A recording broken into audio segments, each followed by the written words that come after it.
Karibu tena ndani ya Media Bukavu TV. Kwa majina anaitwa Nelson kutokea katika eneo hapa Walikale na kuja kuwapasha habari ifuatazo ndani ya Media Bukavu TV. Na kama unavyonisikiliza, endelea kufanya subscribe, like, comment ili kila mara uende kutufuatilia ndani ya Media, ndani ya Bukavu TV. Na mara kwa mara nikija kuwapasha habari hii, inahitajika endelea kusubscribe, like na endelea kutuma ujumbe kwa marafiki zako, mandugu zako, kila eneo popote upo ndani ya Jamhuri ya Demokrasia ya Kongo ama katika eneo kigeni katika jamhuri ama ulimwengu mzima, wale wanaotusikiliza mara moja kwa moja. Tout le monde s'il vous plaît, je remercie, vous avez écouté la télévision Bukavu TV. Aujourd'hui c'est le 20 février en 2026, de 6h20, je vais donner l'information de après-midi. Vous êtes là.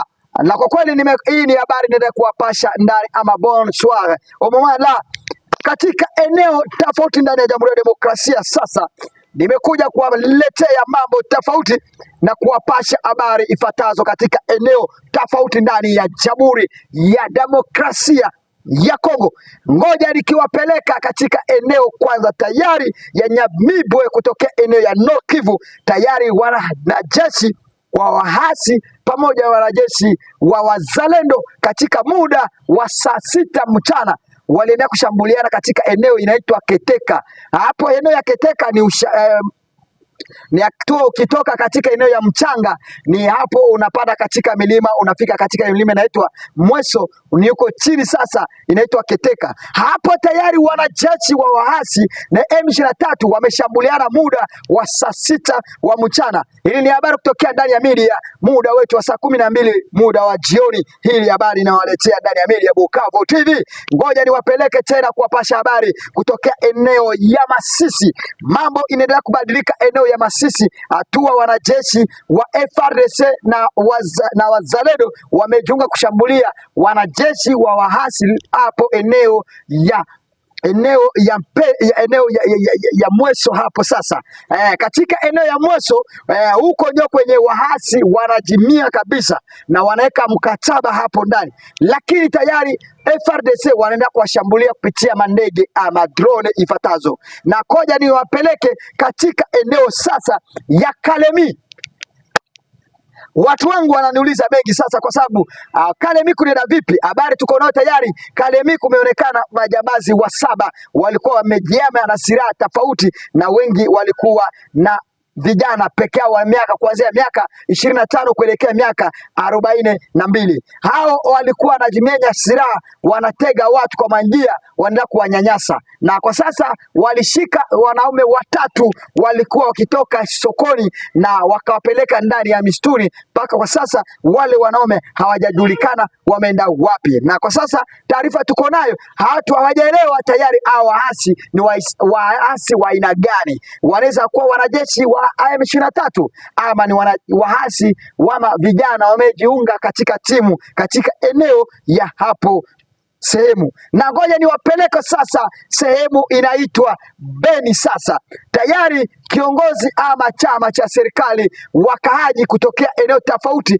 wamejiweka mahali popote kwa kujiunga na kusema wanakuja kuunga umoja wa taifa ndani ya Jamhuri ya Demokrasia ya Kongo. Na kwa sasa katika eneo ya Beni majambazi kutokea eneo tofauti wanaoitwa ADF wamejiunga pamoja katika eneo, vijana tofauti, na wanaendelea kushambulia wamama katika sokoni na kuwanyanyasa ama katika nyumba kuingilia, na kwa sasa wanaendelea kuchoma mabiashara ya watu katika eneo ya Beni. Lakini tukiyapeleka kiongozi ama anaitwa mtetezi wa wanyonge aliyoitwa amezungumza kusema tayari hatua alitembelea katika mji wa Beni, akasema Beni na Beni tarehe ilikuwa 20 tarehe 19, amesema tayari mji wa Beni utarejeshewa na amani. Kwa sasa wanaendelea kupanga, je, serikali itaendelea kuja kwa wengi, kwa sababu wanajeshi wanaokuwa Beni sio wengi kabisa mno kwa kulinda mji wa Beni. Kwa sasa inabidi waongezee wanajeshi kwa wengi, lakini maswali kadhaa huko Beni. Sasa mambo inaendelea kubadilika mara kwa mara, na hao wezi wanaendelea kutumia mapikipiki tofauti kwa kwenda naibia watu na kunyanyasa pikipiki zikiingia katika mistuni. Lakini maswali, kwa sababu gani hao wezi wakikuja kuiba hawanyaswe? Ama kwa sababu gani hao wezi wamekija wakiiba na kuna wanajeshi katika eneo hili, kwa nini hawashikwi? Hiyo ni swali, na wewe ujiulize kwa maswali kama hiyo. Ngoja niwapeleke sasa hatua eneo sasa ya Kasai Oriental. Mambo inaendelea kubadilika katika miradi tofauti ya serikali, inaendelea kuonekana mzuri zaidi. Mabarabara zinaendelea kujenga katika eneo ya Kasai Oriental, na kwa sasa viongozi vya serikali vinaendeleza kuhimiza biashara katika eneo ya Kasai Oriental. Kwa sasa huko, unajua hakuna wezi katika eneo huko. Hii ni habari kutokea eneo ya Kasai Oriental. Nimewapasha habari kutokea ndani ya Media Bukavu TV. Ngoja niwapeleke sasa tena katika uwanja mapambano, eneo inaitwa Kankinda. Huko ni teritware ya huko ni ndani ya teritware ama ndani ya teritware ya Kabare. Kankinda nako kunaendelea kuwa mashambulizi. Ilikuwa ni muda wa saa 5:15.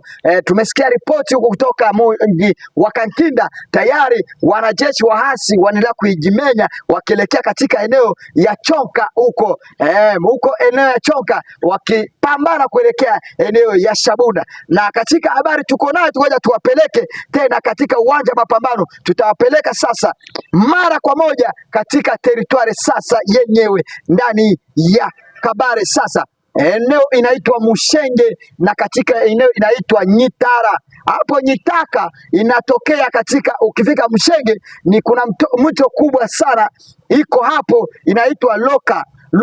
Hiyo Luka hii mto mkubwa zaidi wako hapo. Wanajeshi karibu 13 walifanya accent, wanajeshi wa wazalendo wakaanguka kwenye mto huo wakatekesea. Ile mto sasa ni mto kubwa zaidi kwenye eneo hiyo, inaelekea katika unapeleka Ulindi, na hii ni habari kuwapasha ndani ya Media Bukavu. Watu wengi hawakuwa na hiyo habari, inaendelea kuwapasha moja kwa moja.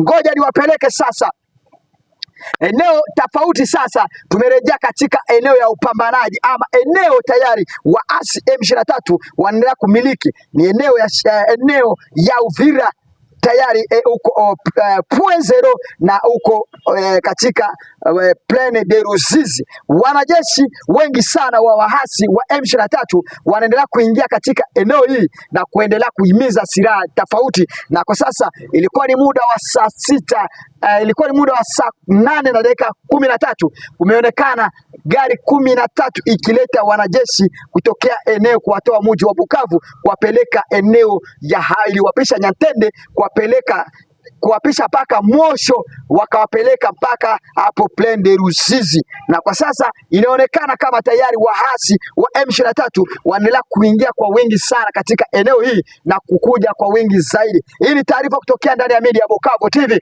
Ukiwa pamoja na mimi, tunaendelea kukupasha habari ifuatazo, na katika mada yetu ya leo naendelea kuwapasha ujumbe mara kwa mara, ama sio? Watu wangu mko sehemu popote, naendelea kuwapasha habari zifuatazo ndani ya Media Bukavu TV. Kuwa na sisi pamoja, na inakuomba uwe na usikilivu mwema ili uwe unatusikiliza mara kwa mara ndani ya Media Bukavu TV. Uko sehemu popote, endelea kufanya subscribe, endelea kulike, endelea comment, kwa sababu tukija kuwapasha habari utaendelea kuwa pamoja na sisi, ndio ndani ya Media Bukavu TV.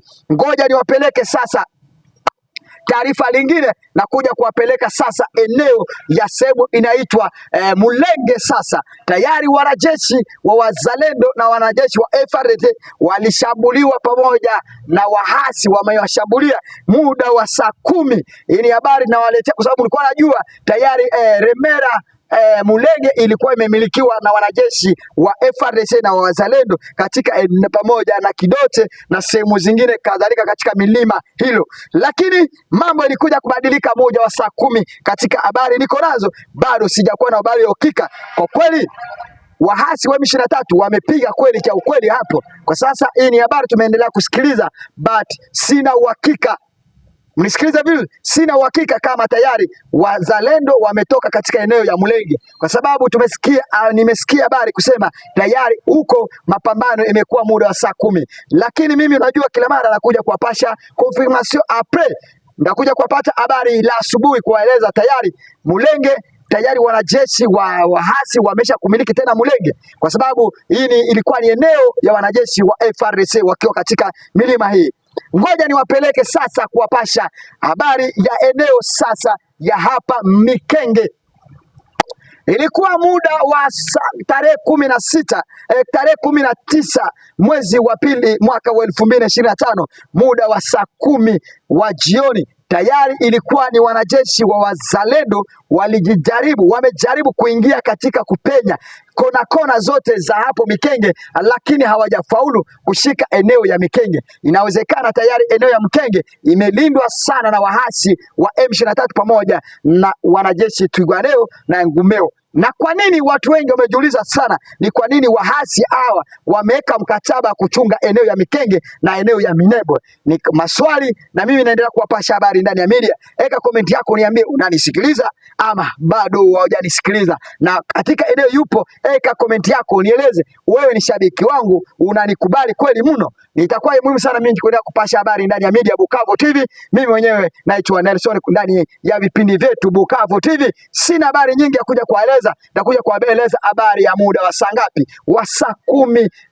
muda wetu wa saa 1 asubuhi kuwapasha habari ndani ya media Bukavu TV. Na wapenda tena mashabiki zangu kiwa eneo popote, Mungu ende kuwabariki na tuendelee kufanya subscribe, tuendelee kupartager en tout cas tout le monde s'il vous plaît. Vous pouvez continuer partager YouTube kwa sababu ifikie watu wengi zaidi, na ndani ya Jamhuri ya Demokrasia ya Kongo. Tunaendelea kuwashukuru sana mashabiki zangu mkiwa pamoja na mimi ndani ya media. Asante sana na Mungu ende kuwabariki. Asante sana. I love you so much. Nawatakia usiku njema na usikilivu mema, na mwendelee kunisikiliza mara kwa mara kupitia Bukavu TV na ndani ya radio ama RTNC. Tunaenda kuwapasha mji wa Kinshasa habari tofauti.